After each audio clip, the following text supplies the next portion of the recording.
Bitcoin breaking through $15,000 US. Hello, I'm Christine Lee in New York, and this is a special live edition of CoinDesk TV on the US election and its impact on the crypto markets and more. Joining me are CoinDesk Chief Content Officer Michael Casey, Director of Research Noel Atchison, Global Macro and Policy Reporting Nick Day, and Markets Reporter Brad Kuhn. So much to discuss this morning. We're seeing breaking news as it happens, news that Biden is taking a slight lead in Pennsylvania on the verge of presidency, and he's managed to flip Georgia. We're seeing the numbers in Georgia lean toward the Democratic president. So much to discuss. Let's take it step by step. So, Michael Casey, you've been watching this very closely. Give me your take on what's happening now and its relation to the price of Bitcoin.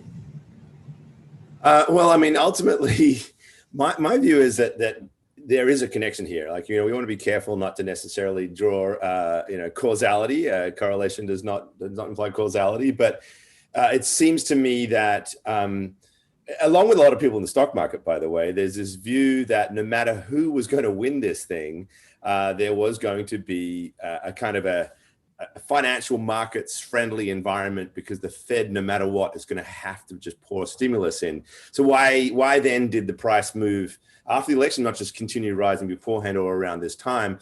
I would argue that because you often have a sort of a big backlog. People hold back orders when there was a big news event happening. Even if you think that your bet is either way, it's a cautious position to take just in case there's some shock of some sort that you don't know about. So what it does is it just removes an overhang that was going to be there anyway. So I think, Bitcoin was headed higher. I think ultimately you'll probably see stocks head higher as well, because there is just going to be this inevitable need for massive amounts of stimulus in the system. And that itself is going to ask huge questions around ultimately, in the long run, the viability of this entire system, which is where Bitcoin starts to appear to rise in appeal. So this feeds into the narrative that we've been hearing for some time, that eventually there may be inflation to come out of this. Either way, there will be challenges to the system, and it's a safe bet to own a scarce asset. So we've seen a bunch of companies come in, buy this thing, MicroStrategy being a high profile version of that, and others are following suit. So, all of this is kind of, I think, helping to feed into that narrative. All right, Brad, you write our First Mover newsletter. What are you seeing with Bitcoin, its impact? Are retail investors having any FOMO? What's going on with the markets? Well, there's just been this confluence of events this year that have got Bitcoin market ignited, starting with the coronavirus. Well, early this year, there was already kind of a bullish sentiment in the market going toward the Bitcoin halving. People were already talking about Bitcoin prices going up, and then the pandemic hit, and the Federal Reserve quickly came in and put an additional $3 trillion into the financial system. It was basically an increase of 3/4 of the money, all the money that the Federal Reserve had ever created in its 107-year history. And that just fed into the story of inflation, and Bitcoin was increasingly getting cast in the market as a potential hedge against inflation because of its scarce and fixed supply. And so then, the economy obviously just was doing really poorly. So many people out of jobs now, and it's really just the government stimulus and the Fed stimulus that has kind of kept things from really collapsing. And so the election just kind of feeds into that again. It's just another sort of source of chaos. And now with the results, it looks like, if there's a Republican controlled Senate, there's a theoretically democratically controlled House, and then whoever the president is it's going to be hard to get a big fiscal stimulus package passed. It just means the Federal Reserve's going to have to come in with more stimulus. And that just, again, plays into this, bullish investment narrative of Bitcoin as an inflation hedge. It's interesting you mention the inflation concerns. I want to bring up this tweet that I saw that's been pretty popular in the cryptoverse. It shows this graphic of Democratic, if we have a Democratic Congress, a Republican Congress, or Trump wins or Biden wins, whatever the result, we're going to get more federal fiscal stimulus monetized by the Fed and U.S. banking systems. So, Noel, give me your take on that. Doesn't matter who wins, Republican, Democratic, we're still going to get more stimulus on the table, and that's going to drive the price of Bitcoin up. That is a hilarious tweet. I'm still chuckling. In fact, I agree with Michael that we shouldn't fall into the temptation of reading too much into the impact of this election on Bitcoin, precisely because of what you've just shown us. I think that Bitcoin would have been rallying round about now anyways because of the inevitability of stimulus, be it monetary or be it fiscal. Because it looks like we're going to have a divided government, it's probably going to be monetary stimulus rather than fiscal. That still has some inflation connotations further down the road through the debasement of the dollar. This is something that Bitcoiners and economists and fund managers and anyone who watches markets have been talking about for some time. Bitcoin is in a different position now than, say, a year ago, because it has gone more mainstream in the sense that we are seeing it in headlines more frequently next to the names of known financial institutions such as PayPal. We're hearing about it from the mouths of renowned fund managers, and also corporate treasuries are now piling into it in a certain extent. It has a whole different acceptance level than it did a year ago. Tie that into the inflation trends that Brad and Michael have mentioned. And I think whatever the election produces, Bitcoin would have been rising around about now anyway. There was some talk that potentially Bitcoin was going to decouple from the markets. Earlier, before the election, we saw the markets take a bit of a dip while Bitcoin was continuing to surge up. But now the traditional markets are up. Bitcoin is up. What is going on? Do we see Are we going to see a decoupling, or is it just going along with global stocks? Nick, let's hear from you. Hey, yeah, it's kind of this question we've been seeing all year, right? Earlier in the spring, we saw markets kind of diving, everything fell. And Bitcoin, fell right alongside there. It wasn't really like, I think the circumstances were kind of their own, they were unique. What happens next, I think, is going to be, Bitcoin's going to continue doing its own thing.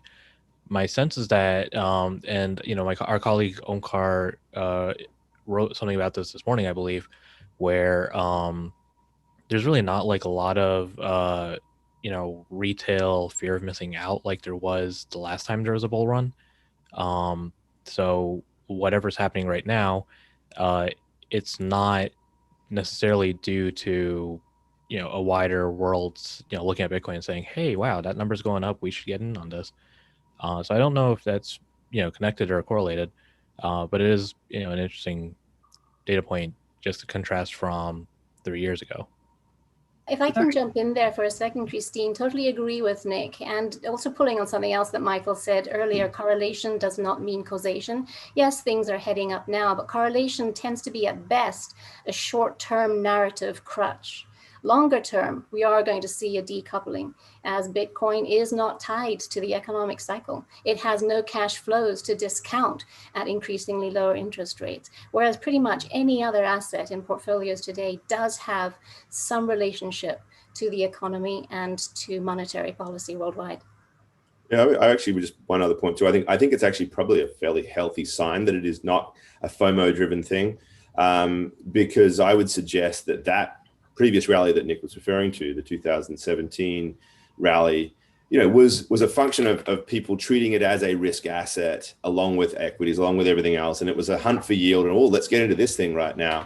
The idea that it's actually people making strategic decisions around a long-term narrative and therefore not necessarily buying into a herd mentality, as well as the fact that, yes, we have seen those correlations break down at different moments, with equities of late, is probably a healthy sign that I mean, this is, who knows, it could go anywhere. Bitcoin's a very unpredictable market.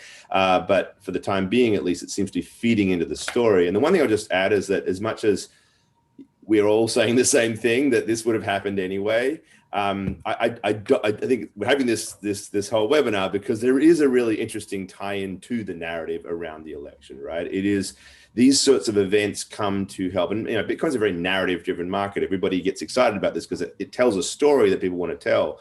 And I do think that the nature of a divided society, the sort of the clear expression of mistrust in institutions that is an element of what this election is all about, really helps to sort of expose Bitcoin as this alternative for people who are looking for something that might be part of a different cycle when we enter and continue in these very sort of difficult political periods. And so not a direct causation, but certainly an associated story, which I think is really relevant to the decision-making of many investors.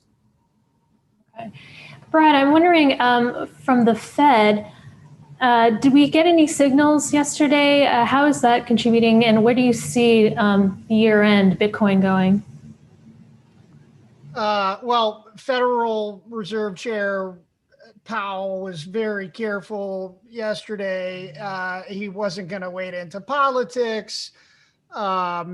His main point was to really just repeat what he's been saying for several months now, which is that, the Fed has at this point kind of done what it could do, while still emphasizing that they still have ammo that they can turn to if they need to stimulate markets. But he's essentially saying, look, we need fiscal stimulus now. And the reason is because, the Fed can pump money into markets, it goes into the banks, and the banks may hold that money at the Federal Reserve. And, it's really more of an asset price question, whereas the money really needs to go into the direct economy where people are, falling behind on their bills or they're jobless, they need to buy food.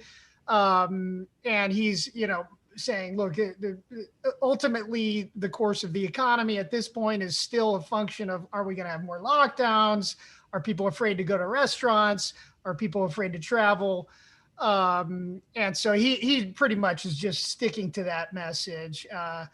But where is Bitcoin going? Well, our story this morning in First Mover, our newsletter was basically saying that if you talk to technical analysts who read price charts, they look back at, what has happened in the past, and Bitcoin has spent so little time at these price levels in the past that there's not a whole lot to key off of. In 2017, as Michael was talking about it, the rally was much quicker. It was explosive. It shot up to $20,000 in December 2017, and then very quickly came right back down. So this rally has been much more sort of putting floors beneath every subsequent milestone. 15,000 just for the first time over the past 24 hours. So there's not a whole lot of, if you believe technical analysis, which is the science of reading price charts and trying to find clues, there's not a whole lot of breaks before we get back to that record around $20,000. So, I don't know where it's going, but some people think it's going up and going up a lot. Yes, I've been seeing a lot of excitement on Twitter about the price surge. Noelle, why don't you jump in here? So in the First Mover newsletter, Brad makes a point that, we're seeing a surge because we're going to see gridlock with a Republican Senate, a likelihood that we might see a Democratic president not able to pass regulation, not able to pass tax cuts that could be potentially good for tech companies, could be good for, everything seems to be good for Bitcoin at the moment. But where do you see things trending by year end? I think pretty much along the same path. I don't think equities are allowed to fall. There's going to be enough money flooding the system to keep them afloat. It's a matter of keeping the wealth flowing in the system. And given the likelihood that we will have a divided government, monetary policy is pretty much the only game in town. What does this mean for Bitcoin going forward? Again, it means even stronger conviction, perhaps, that a debasement of the currency is nigh, to coin a phrase. And in terms of asset management and investor attitudes going forward, they're probably going to be thinking about ways to hedge against that. They're going to be thinking about asset rotation, perhaps out of bonds, which not only are yielding virtually nothing these days, but are also not as safe as they used to be, and into perhaps some less safe equity options, such as the tech stocks are also perhaps not very correlated to the actual economy these days. It's an entire change in the way asset managers approach valuations. We have a Bitcoin for Advisors event starting on Monday and Tuesday, for instance, which will talk a lot about that, about how portfolio allocation habits need to be re-examined and how this new asset class that we're all learning about as we go along can impact that. All right, great. I want to move along to some policy questions. And this one is for Nick, because he's been covering this. You know, crypto and blockchain wasn't a party platform for either the Trump or Biden campaigns, but how will each campaign approach it differently, Nick? Yeah, so it really comes down to who the financial regulators are who get appointed to run the Securities and Exchange Commission, the Commodity Futures Trading Commission, the Office of the Comptroller of the Currency. Those roles get nominated by the president. Usually there's some kind of a bipartisan split. The president suggests parties from, candidates from his party. The opposition party will suggest some candidates. Senate will confirm them. And that's really, how we see a lot of the regulatory approach to crypto policy happen right now. That's where, CFTC Chairman Heath Tarbert comes from. He was nominated by the president and confirmed by the Senate. SEC Commissioner Hester Peirce, same deal. So it'll be interesting to see who gets appointed to these key positions. So I think the major positions to look out for are, future CFTC and SEC commissioners, who the Treasury Secretary is, because that person will appoint the director of FinCEN, and right now the acting comptroller Brian Brooks is also someone who was asked to join by the Secretary of Treasury. So those are the key positions that we're going to be looking at. If Trump does win, which is, I think, looks like you're getting ready to call something soon. If Trump does win, then, we're probably likely to see a continued kind of light touch regulatory approach. He's not personally made this an issue except for when Libra was announced. And then he sent out a bunch of tweets saying, he's not a fan of Libra, not a fan of Bitcoin. But apart from that, he hasn't really weighed in at all. Biden's more of a mystery. I spoke to a couple DC insiders, and there's really not a lot of names being thrown around for potential Biden positions. Lael Brainard is the one name we've heard. Reportedly, she is in the consideration for Treasury Secretary. She is, of course, the Federal Reserve governor in Boston, and she's spoken about digital dollars and central bank digital currencies before, so that would be an interesting choice. Yeah, I think it's worth noting here that as much as, for the most part, you look at the kind of Washington establishment, the kind of mainstream figures that you can imagine a Biden administration reaching out to, and Brainard's a classic example of that, are typically not engaged in the crypto space in a particularly aggressive way. We have come a long way in terms of the awareness and the conversation, right? I mean, we've seen, as a result, for example, of Libra and the emergence of some of the ideas that came up in the early part of the COVID stimulus debate about a digital dollar, and people like Chris Giancarlo, former CFTC chairman, now founding this digital dollar foundation. And I would even say, a number of former officials in places like Harvard, where Lawrence Summers, for example, does get involved in big discussions around this, and Gary Gensler, who's at MIT, another former CFTC chairman and very close to leaders of the Democratic Party. These guys are all now quite engaged in the kind of philosophical discussion around the future of money. A lot of them have their eyes on what China's doing. I think it's fair to say that we are going into a phase where there is a more high profile conversation around the digitization of money, whether that means they're supportive of Bitcoin or not. It's a much more sophisticated conversation than, say, 4 years ago. And I think it's going to be interesting, at least on that level.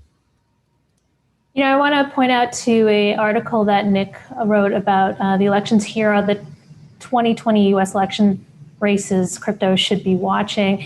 And as he mentioned, he went into, Trump hasn't really commented much publicly on cryptocurrencies, maybe once, tweeting in July 2019 that he was not a fan of Bitcoin.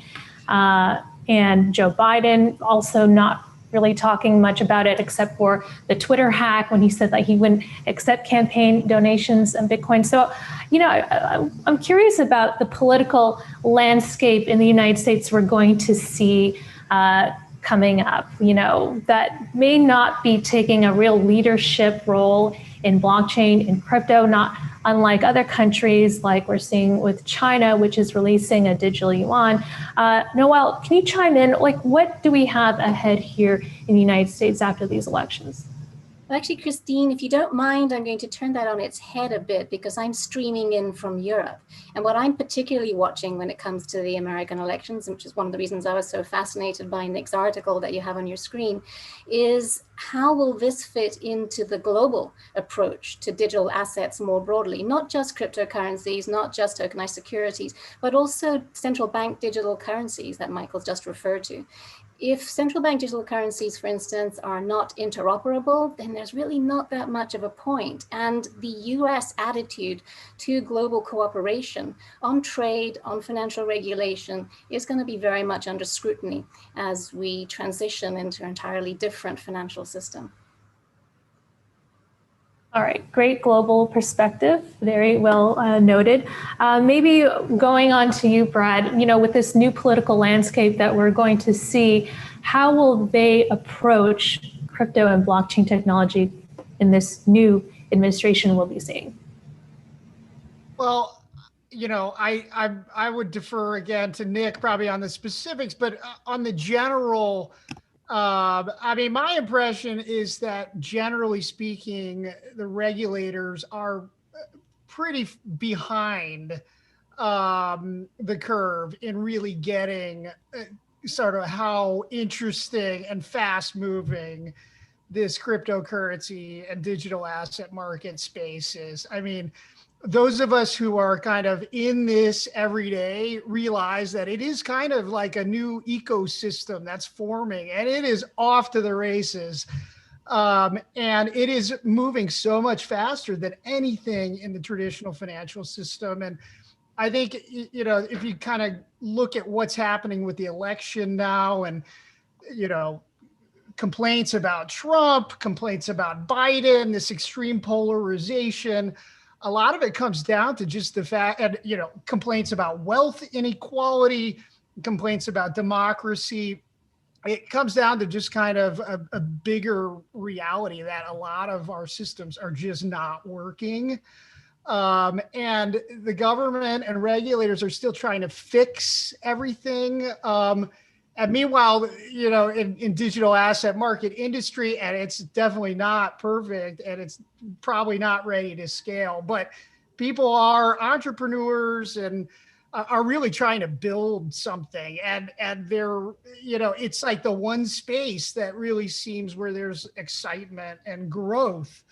Bitcoin is kind of the most boring of all of those, but it's also the biggest and the oldest. And, people refer to it as a pet rock, but, all the stuff that's going on in decentralized finance, on the Ethereum blockchain, and all of the competition that is going on for that Ethereum smart contract platform space. And I feel like the government and regulators are just clueless about all of that. And it's probably because they're really they're just having their eye on the traditional financial system, which has had nothing to do with any of this. Actually, if I could just jump in here real quick, I think it's not so much that the regulators are clueless. It's just that they don't necessarily like it. Speaking maybe not regulatory agencies as a whole, but a lot of them have really put a lot of time into making sure they have individuals who understand the space and who have put a lot of time into researching the space. And I think it's, they're looking at it, they're just not convinced that it is what proponents say it is. It's it's too young, it's too new, it's growing, it's getting attention, but my sense from just what I've seen and heard is that the regulators are kind of they're watching it, they're saying, okay, well, sure, we're looking at this and we're understanding this, but they're not convinced yet that you know what the proponents say will happen will actually happen. Right, Nick, because from what I've heard, that a lot of the regulators are very knowledgeable of the space, but they are very cautious to take any action or to the frustration of many innovators in the space to make any clear certainty around what they can and cannot do. But with this political race, I go back to your article, Nick, and we see that there are your top 5 Senate races to watch, where there are some politicians who are very adamant about, getting this technology, getting Bitcoin, getting blockchain technology developed. Can you go through some of the top races you would have us watch? I think really the chief interesting race there is out of Wyoming, where now Senator-elect Cynthia Lummis has been, she's been voted in. She's going to become, I believe, the first major, Bitcoin proponent who gets elected to the Senate, which is interesting because the Senate is, it's the more powerful of the 2 bodies of Congress. It's not really had a lot of, individual or senators have talked about crypto in the past. They've mentioned it in passing, or they've said, or they've talked about the digital dollar or about China's upcoming digital currency, but no one's really been fully into the crypto space or fully from the crypto space. So Senator-elect Lummis is going to become the first person who might be able to actually advocate for the crypto space in the Senate. That's not to say we're not going to see necessarily any change quickly. The Senate's going to have a lot of other competing priorities when they convene. Of course, the economy and the COVID-19 pandemic being one of them. So it will probably take some time for meaningful action to happen. But just the fact that we do actually have an actual crypto proponent in the Senate is a pretty interesting sign. I'm not going to say it's a sign of things to come, but it's definitely worth watching and seeing, how this trend expands.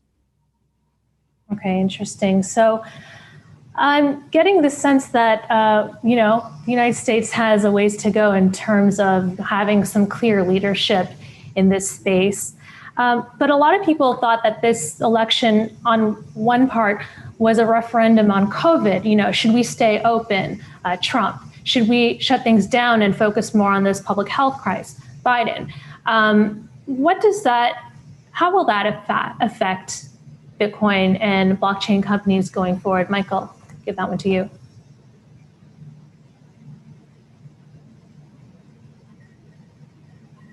Oh, I don't think I... Hey, I'm on mute. Sorry about that. My fault. Hazards of the moment, and relevant to the question on COVID, right? The Zoom existence we live is one manifestation of this issue. But I would just say, I don't think that COVID itself necessarily feeds into this space necessarily. I mean, it does to a degree because it has exposed problems of centralized management of information, in particular of health information. It's raised interesting questions about how we might run decentralized systems to better manage the information we need to deal with a pandemic. But I think the bigger question from a monetary perspective is really, what does this economic crisis, the outcome of COVID, mean for the future of the global economy and therefore the monetary responses that will come with that? I think we have a debt crisis coming because you can't shut down the world for a year and not have massive debts build up. Basically, we've been living in this kind of state of suspended animation for the past year, and those debts are going to have to come due. And the only institutions that can take on those debts are governments. And so there'll be massive write-offs and bailouts and all sorts of things that will essentially just translate into huge increases in debt to GDP ratios, which then has to be reconciled in some way, right? Somebody's got to pay for it. Do taxpayers pay for it? Do central banks, right? And I think the only real answer to that actually is the latter, which is profound in terms of the change that we're going to see in this kind of independent notion of a central bank, which was the kind of the mainstay of really the post-Paul Volcker era. And now we have a moment where central banks will have no choice, but essentially to help governments monetize their debt. That is going to be a major shift in the way that the world thinks about money, which will have inevitably be really supportive to Bitcoin. But there's one other element of this I think that's really important, and that is, how does the world avoid a currency crisis, a competitive currency environment in this situation? Because the massive printing of money by the ECB and the Fed and by the Bank of Japan to resolve these challenges is going to weaken their currencies in a competitive way. Do we enter into a currency war is a really, really big question. And is there a mechanism by which the world can kind of collectively manage this debt forgiveness process, which is going to have to be part of it? And what does it mean for an environment where currencies may become more competitive because of the technology? Noel was talking earlier about interoperability of central bank digital currencies, and some people are thinking about how these CBDCs do that. The Chinese digital currency is a huge project, and there is a lot of evidence that it will have this interoperability capabilities, which then means that other countries may hold that currency kind of as a reserve or anything else. And so currency war, new technologies, all this sort of stuff, it's going to be a very different monetary environment, and I would argue it's a direct outcome of the COVID crisis, albeit one that is added to a sort of an ever-growing challenge around debt and monetary policy. Christine, I do have something to add on that. One other way in which COVID is going to impact the outlook for cryptocurrencies more broadly, and this does tie into the election that we're talking about, and that is through trust in institutions. We've seen a declining trust in institutions since well before the current political controversies started, and these were reflected back in the Edelman Trust surveys in 2019, even worse in 2020. Government handling of COVID crisis around the world, not just in the US, has weakened trust in the ability to protect the citizens. And this could well have an ideological push, give a stronger ideological base for many of the younger generation, the Gen Z and the millennials, to start to look for decentralized alternatives to finance. Noel, it's really interesting that you mentioned trust, because that was an issue for many people in terms of this delay we're seeing that is resulting in this nail biter of an election. And so on Google, we had a lot of people on Twitter comment that, hey, they need to adopt blockchain technology for state voting. Seems like a no-brainer. That's from Sean Ono-Lennon. We also heard from CZ that, is there a blockchain-based mobile voting app with proper KYC, of course? We won't have to wait for results or have any questions on its validity. Privacy can be protected using a number of encryption mechanisms. So, I've seen debates on this. There's a lot of heated talk on this. How about Nick? Let's start off with you. Where are we on blockchain voting? So I actually got into this on Twitter the other night.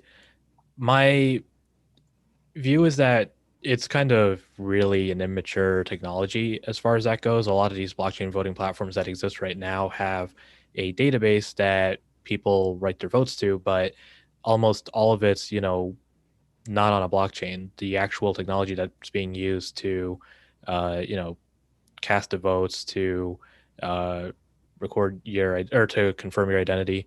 And oftentimes these these programs aren't even, they're not open source, so you have to trust the provider. And some of them have questions about the audits that have been conducted on the actual technology. So, you're really not sure what exactly it is you're using. It's, there's definitely a need, I think, for a better form of casting votes, one that can allow for instantaneous counting and automatic counting. That makes it easier to access the votes, to make it easier to vote. I'm not convinced that a blockchain is going to solve any of those issues. And indeed, it feels like it's really just adding a layer of complexity to the system. Um, it's definitely, I think, I don't think blockchain voting would have solved any of the issues we saw this year for sure. Whether that changes in the coming years, is up in the air. But yeah, right now it's definitely like it's kind of just putting a buzzword onto a actual need and hoping that solves it. Michael, I'll let you chime in here. A lot of, on a high level, there are a lot of people who are proponents of blockchain technology who feel that, blockchain voting or e-voting should come about. There should be some solutions. There's a company like Votes, very controversial, that is working on it. This was the first US presidential election where a vote was actually cast for someone, Brock Pierce, using blockchain technology in Utah County through Votes. But do you think that we will see this technology develop in the future, where we can get to a place where it can be something that we can trust? So I tend to agree with Nick. Nick made a very good point there about it adding another layer of complexity, right? So certainly if you look at this through the lens of the kind of necessarily paranoid security expert, this is a nightmare. They don't, but those guys don't want digital voting full stop, because digital voting is hackable. And the safest, if you think again from purely the security side of things, the safest vote is really a secret paper ballot. It's weird that that old technology is actually the best if you think about it from a security perspective, because once you add complexity to the system, and certainly the models that currently exist do that. To Nick's point, there's now this attack vector of a centralized institution, the app provider, sitting on the top of the blockchain. How do we trust that, right? So it really does mean there's a possibility of attack, and that's a huge problem.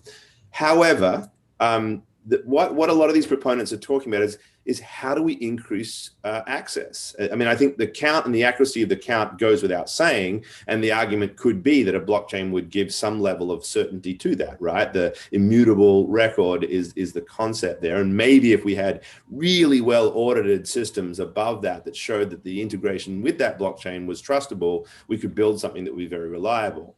But the real point that's here is not so much the integrity of the vote. We need the integrity of the vote no matter what. It's whether or not online voting increases enfranchisement. If this does increase the capacity of people to vote, then you now have an interesting trade-off, right? Between, okay, there's this security concern, and it's fundamentally important that we deal with it, but also, everybody's right to vote, and does this make that easier? Those are really important questions. We are definitely not there yet, and I think that we're right to be very, very wary of anybody coming out and saying this is a magic bullet solution right now. But I do think the debate should as much focus on this trade-off. We have a huge problem of disenfranchisement in this country for all sorts of reasons, and maybe the idea of literally online voting, if we could make it secure, would resolve what is ultimately just as an important question as anything else: the right for everybody and the access that everybody has to be able to participate in the electoral process. And not just the electoral process, these very same disenfranchisement questions affect access to finance, which is, again, another thing that blockchain technology, cryptocurrency companies, etc., are trying to solve. I'm relatively optimistic that we will get to a solution in the near future, because the missing piece is identity. And central bank digital currencies, for instance, also cannot work until we get the identity piece solved. Once we get that, then a lot of other potential functionalities and use cases could start to fall into place. Okay.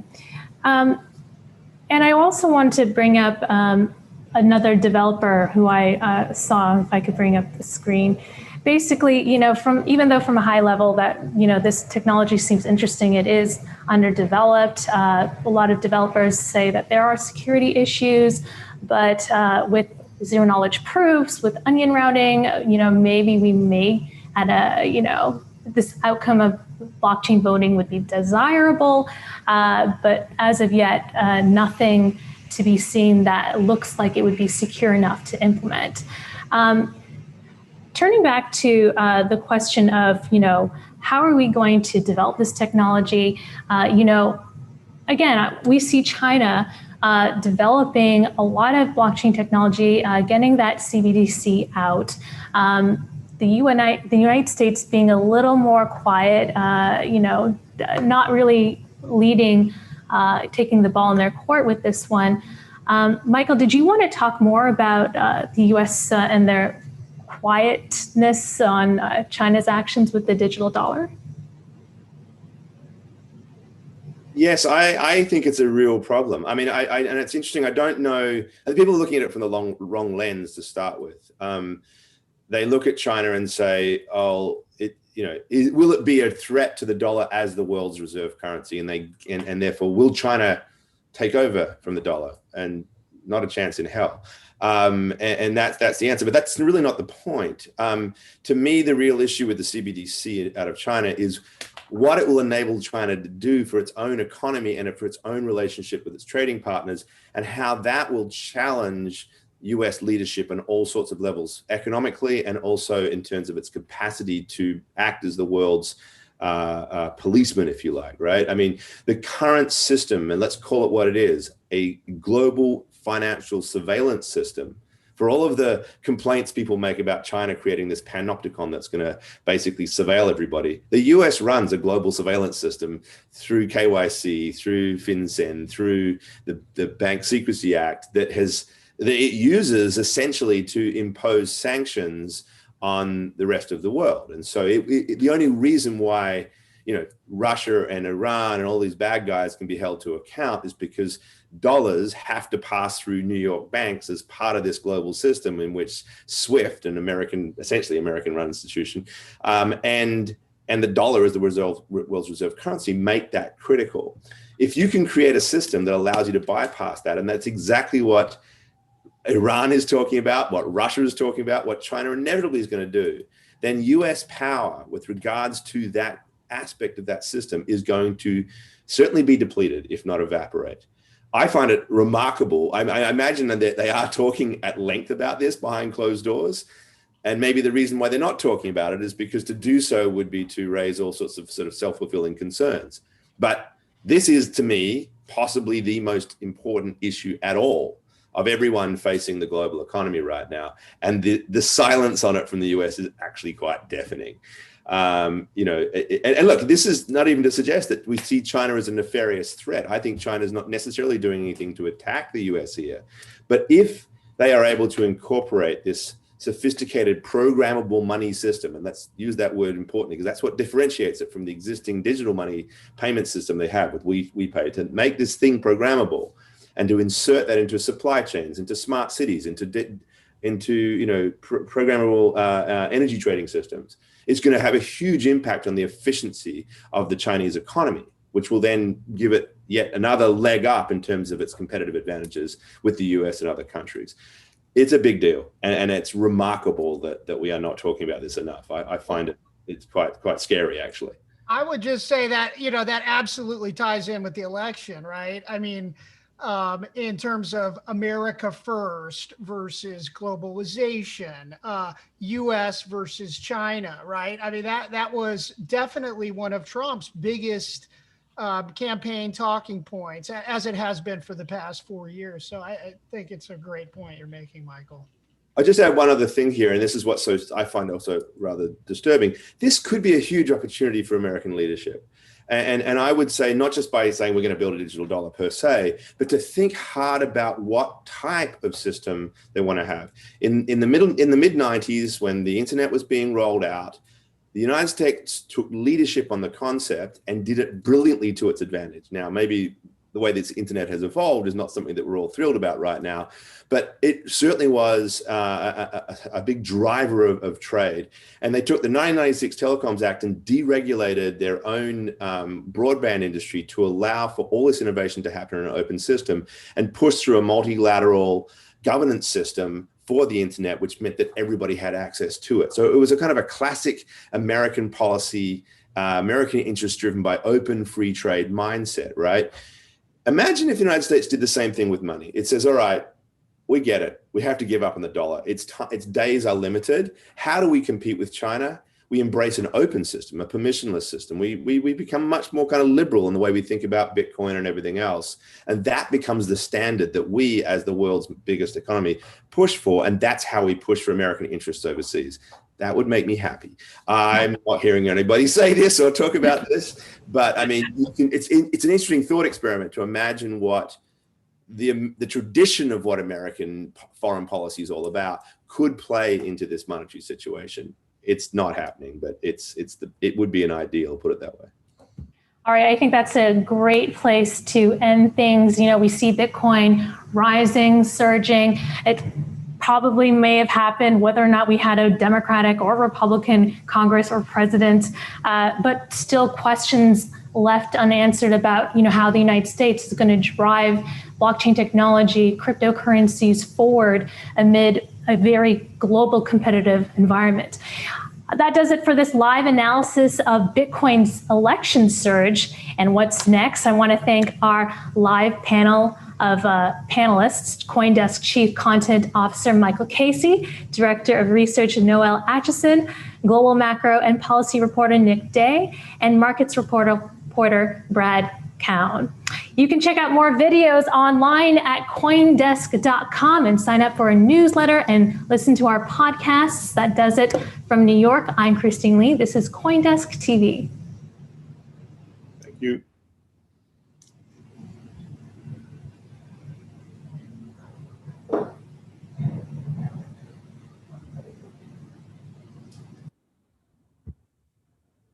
All right. We good?